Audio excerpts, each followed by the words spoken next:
샬롬. 그러나 내가 가는 길을 그가 아시나니 그가 나를 단련하신 후에는 내가 순금같이 되어 나오리라. 아멘. 우리가 노력하고 달려갈 때 장밋빛이고 평탄한 길이 있을 거라고 생각하지만, 그러나 실상은 그와 반대로 어려움이나 환란이 닥치고 우리가 어디로 가야 될지 모를 때 어떻게 해야 될까요? 라고 고민할 때 욥기 24장에 동일한 말씀과 같은 탄식을 하면서 우리가 어떻게 하나님 앞에 소망을 가지고 하나님께서 왜 이런 환란을 주셨는지에 대한 도전이 있습니다. 오늘 세 가지 주제로 하나님 앞에 소망 갖기 원합니다. 절대로 힘들고 어렵더라도 간구를 포기하지 마십시오. 응답이 더디더라도 하나님을 신뢰하는 것을 멈추지 마십시오.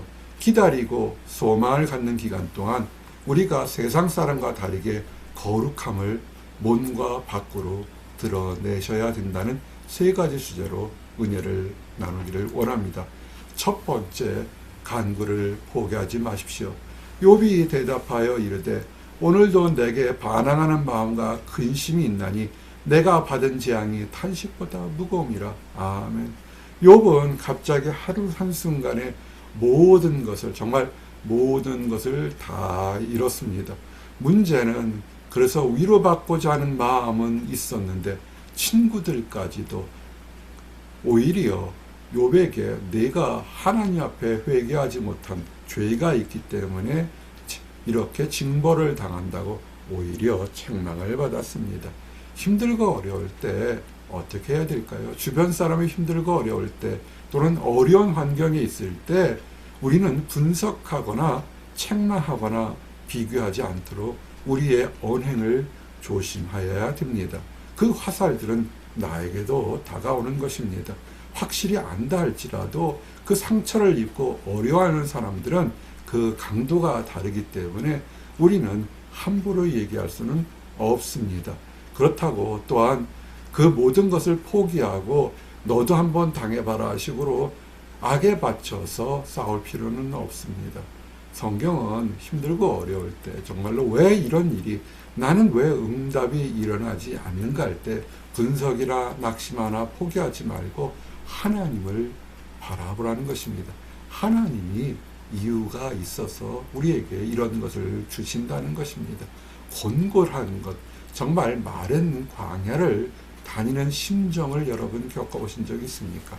운동을 좋아하시거나 산행을 좋아하거나 또는 우리가 많이 하는 극지나 오지 같은 곳을 갈 때 긴 시간을 걸었는데 만약에 물이 없다면 정말로 그 답답함은 이루 말할 수 없을 것입니다. 노력했는데도 열심히 최선을 다했는데도 해결되지 않아서 마른 땅을 것처럼 목이 바짝 마른 것처럼 심령이 공고할 때가 우리 삶에 여러 번 다가올 때가 있습니다. 그때 어떻게 할까요? 많은 사람은 자포자기하거나 또는 슬프게도 극단적인 선택을 하게 됩니다. 그런데 욥도 정말로 그런 극단적으로 어려운 순간이 있을 때 그가 했던 것, 욥에게서 받을 도전은 뭐냐면 어떻게 하면 하나님을 발견할 수 있을까? 지금 하나님께서 나를 잊으신 것처럼 내 부르심을 듣지 않는 것 같은데 그래도 어떻게 하면 하나님을 만날 수 있을까? 그는 하나님을 만날 수 있는 것에만 그의 관심을 두었다는 것입니다. 그래서 호소하게 되면 하나님이 들으실 것이다. 내가 옳고 그름이 있을 거라고 분명히 알고 있을 것입니다. 그렇지만 하나님 앞에서 호소를 하게 되면 하나님께서 잘한 것은 잘했다고 인정하실 것이고 부족한 것은 부족하다고 얘기하시니까 내 얘기를 들어줄 수 있는 사람이 있는 하나님께 찾아가는 것, 그것이 정말 중요한 것입니다. 세상은 내 얘기를 들어주고 내 편을 들어주는 곳에 가려고 그러죠. 그래서 힘들고 어려울 때 틀린 길을 알면서도 사탕발림처럼 내 얘기를 들어주는 곳에 가서 같이 넘어지는 경우가 참 많습니다.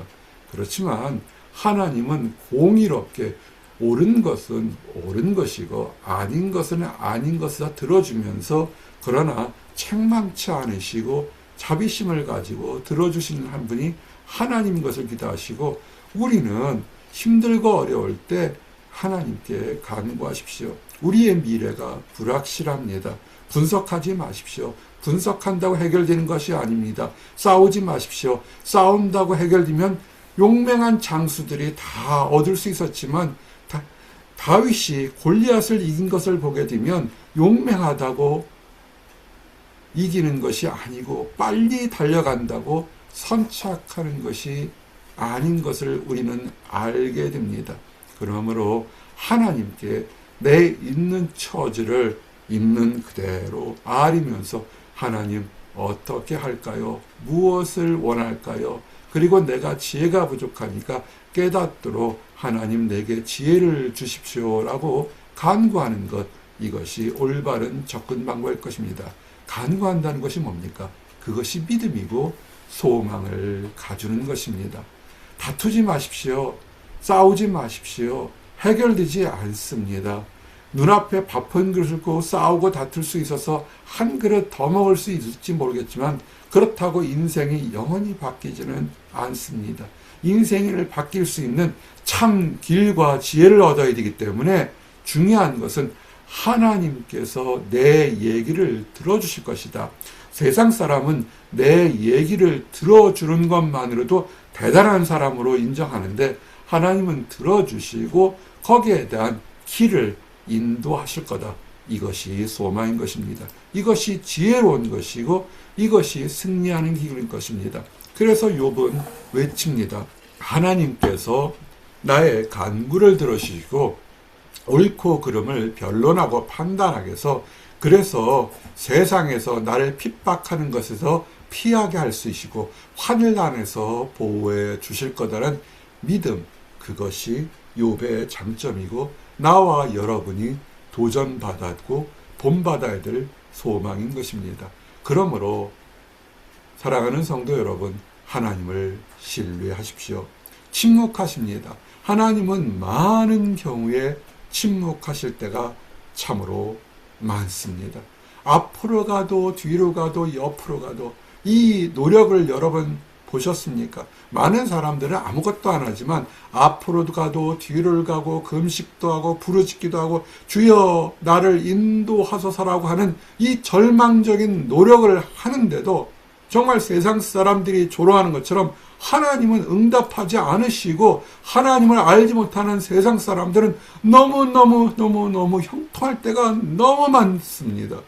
그러면 낙심과 함께 의심과 두려움이 옵니다. 나는 바보가 아닌가? 나는 문제가 있는 것이 아닌가? 나는 복 주시지 않는가 하고 우리는 탄식할 수밖에 없습니다. 만날 수도 없고 들을 수도 없고 확신이 없는 하나님의 약속을 우리는 언제까지 붙들고 있어야 될까 하고 의심이 찾아올 수밖에 없는 것입니다. 이것은 모든 사람들이 다 겪는 문제입니다. 그런데 욥의 고백, 모든 것을 잃고 모든 것을 다 잃어버렸던 욥이 그러나 내가 가는 길을 그가 아시나니, 이 말씀처럼 우리에게 큰 소망과 도전이 없습니다. 나의 고통과 나의 눈물과 나의 절망과 나의 탄식을 하나님이 아시니 때가 되면 내가 알지 못하는, 내가 부족해서 깨닫지 못하는 이 상황이 지나가고 때가 되면 하나님께서 그 어느 것보다도 귀하게 나를 사용하실 거다. 마치 순금처럼 불순물을 다 제거해서 가장 귀하게 인정받는 것처럼 하나님은 나를 하나님의 자녀로 부르셨으니 때가 되면 반드시 인도하실 것이다. 이 말씀처럼 우리에게 소망되는 말씀이 없습니다. 지금 문제가 있습니다. 문제가 깊어집니다.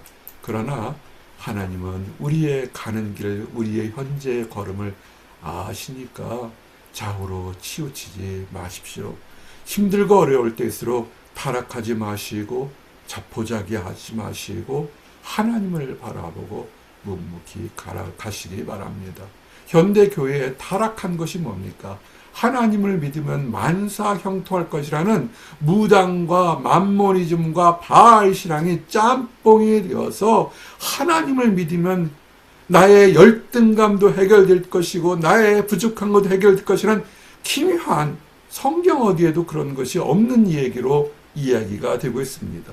하나님을 믿어서 수없이 들어 고통과 절망 속에 놓였던 위대한 믿음의 선진들이 수없이 많습니다.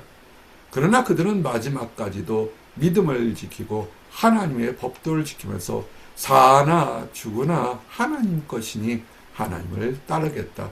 살아도 하나님께 영광, 죽어도 하나님께 영광, 하나님의 말씀을 따라서 결국은 승리하고 그의 아름다운 이름이 대대에 넘치는 것을 보게 되는 것입니다. 그러므로 어떻게 할까요? 힘들고 어려울 때 우리는 하나님의 말씀을 순종하십시오. 특별히 이간질이나 다투는 입술을 제어하시기 바랍니다.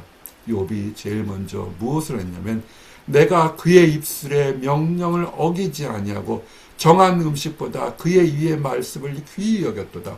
하나님의 말씀을 어기지 않으려고 노력했고 내가 먹고 마시고 생명보다 더 귀하게 여겼다는 것입니다. 그러므로 내 입이 내 거라고 부정적인 것, 하나님을 회방하는 얘기를 하는 것은 그것은 불순종한 것입니다. 순종하시기 바랍니다. 우리는 연약합니다. 연약하기 때문에 불순종이 드러날 수 있습니다. 그러나 해를 지나지 않고 하루를 지나지 않도록 노력하셔야 됩니다. 우리는 부족합니다. 그러나 회개하고 하나님 안에서 하나님 앞에 우리의 육신의 모습, 마음이 거룩하도록 하나님을 인정하는 것. 그것이 거룩한 것입니다. 하나님께서 나를 인도하시니까 하나님이 내 길을 인도하실 것이다. 나의 슬프고 어렵고 답답한 환경을 아시니 하나님께서 원수의 목전에서 상을 베풀어 주실 것이라는 그것을 믿고 나가는 것입니다. 하나님의 섭리, 큰 계획, 프라비던스를 기억하시기 바랍니다. 플랜보다 큰 프라비던스, 천지를 창조하셨던 목적, 예수님을 이 땅에 모신 목적, 수많은 선지자들을 이 땅에 보내신 목적, 성경을 우리에게 주신 목적들은 하나님 안에서 담대하며 소망 가지며 찬양하며 기쁘게 살라는 것이 하나님의 뜻인 것입니다. 두려워하지 마십시오. 담대하시기 바랍니다. 우리에게 많은 일들이 있는 것을 압니다. 그러나 하나님께서는 담대하게 축복의 길로 우리를 인도하시는 것이 하나님의 섭리인 것을 깨달으셔야 됩니다. 지각을 얻으면 두려움이 사라지게 됩니다. 우리가 믿음이 떨어지게 되면 하나님에 대한 지식이 사라지고 깨달음이 없기 때문에 세상적인 지식이 우리의 삶에 들어와서 다투고 두려울 수밖에 없습니다. 어떻게 먹고 살까? 어떻게 이길까? 어떻게 할까? 세상적인 것이 계속 우리의 생각을 잠식하게 됩니다. 그러나 하나님의 깨달음을 주면 나는 부족하고 연약하지만 하나님께서 들어 사용하시면 마른 부직갱이도 하나님 앞에 든 기둥처럼 든든하게 사용할 것은 믿음 들고 나가시기 바랍니다. 왜 그럴까요? 주의 권능에 잡혀 있기 때문에 그렇습니다. 나는 다 죽은 부직갱이 마른 가지일지 모르겠지만 이 가지를 붙잡은 손은 천지를 창조하신 하나님의 이 손에 있으니까 하나님을 바라보시고 나의 연약함을 잊어버리시기 바랍니다. 그것이 지혜로운 것입니다. 참된 두려움이 뭘까요? 그것은 내가 망할 것이나 실패할 것이 아니라 하나님을 깨닫지 못하는 것이 두려운 것입니다. 하나님은 우리의 길을 인도하신다고 약속하셨습니다. 이제 말씀을 정리합니다. 그러나 내가 가는 길을 그가 아시나니 그가 나를 단련하신 후에는 내가 순금같이 되어 나오리라. 아멘. 우리의 현재 문제, 미래의 답답한 환경을 하나님은 반드시 그리고 이미 알고 계십니다. 우리보다 더 안타까이 더 떨리고 탄식하는 마음으로 우리를 위해 기도하신 것을 아시고 하나님을 절대적으로 신뢰하시고 삶 속에서 거룩함을 드러내시기 바랍니다. 기도하시겠습니다. 하나님 감사합니다. 우리에겐 절망의 순간이, 낙심과 포기의 순간들이 너무나 많이 찾아올 때가 있습니다. 정말 이리 보고 저리 보고 노력해도 이루어지지 않고 응답받지 못하는 것으로 인해서 큰 것을 원한 것도 아니고 많은 것을 원한 것도 아니고 아주 작은 것을 간구했는데도 응답하지 않으시고 침묵하신 하나님으로 인하여 우리의 심령이 사막보다 더 갈라진 심령이 된 것을 주여 언제까지 돌아보지 아니하시나이까. 그러나 마지막 순간까지도 주께서 나의 가는 길을 주님이 아신다고 고백하고 믿고 있사오니 그것이 나의 마지막 소망이 되오니 주여 인도하시고 위로하시고 아버지 응답하여 주시옵소서. 응답하여 주실 우리 주 예수 그리스도를 찬양하며 이 모든 말씀 우리 주 예수 그리스도 이름 받들어 기도드렸습니다. 아멘.